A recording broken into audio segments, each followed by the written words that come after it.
பிரெண்ட்வுட்ஸ் நேயர்களுக்கு வணக்கம். திருச்சி கிழக்கு தொகுதி காலியா இருக்கு அப்படின்னு சொல்லிட்டு அரசாங்கத்துல அதிகாரப்பூர்வமா அறிவிச்சிருக்காங்க.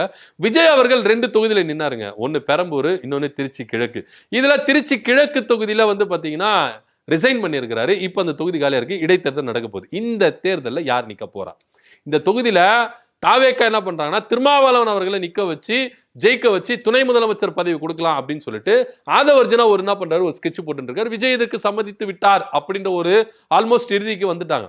இதுல இன்னொரு சிக்கல் இருக்குன்னா திருமாவளவனுக்கு இந்த திருச்சி கிழக்குல நின்று ஜெயிச்சுட்டாருன்னா சிதம்பரம் தொகுதி அவர் என்ன பண்ணும், ரிசைன் பண்ணும். எம்பி தொகுதியை ரிசைன் பண்ணும். ஒருவேளை எம்பி தொகுதி அது திரும்பவும் விசிகாவுக்கு வருமா அப்படின்னு ஒரு பெரிய கேள்விக்குறியா இருக்கு.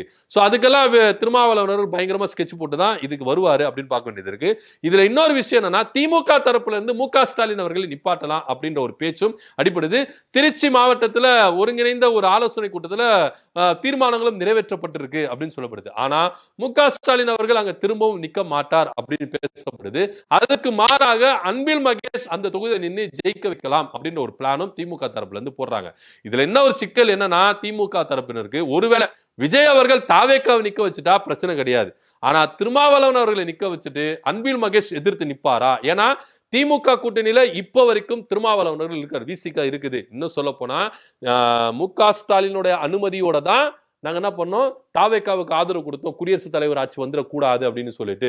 சோ இப்போ நாங்க என்ன பண்றோம், இணக்கமா தான் இருக்கிறோம். திமுக கூட்டணியில் இருக்கிறோம். ஆனா ஆதரவு தாவேக்காவுக்கு அப்படின்ற ஒரு நிலைப்பாட்டுல இருக்கு. சோ விஜய் இந்த அரசியலை ரொம்ப பயங்கரமா நுணுக்கமா செயல்படுத்துவாரா அப்படின்ற ஒரு பெரிய கேள்விக்குறியா இருக்கு.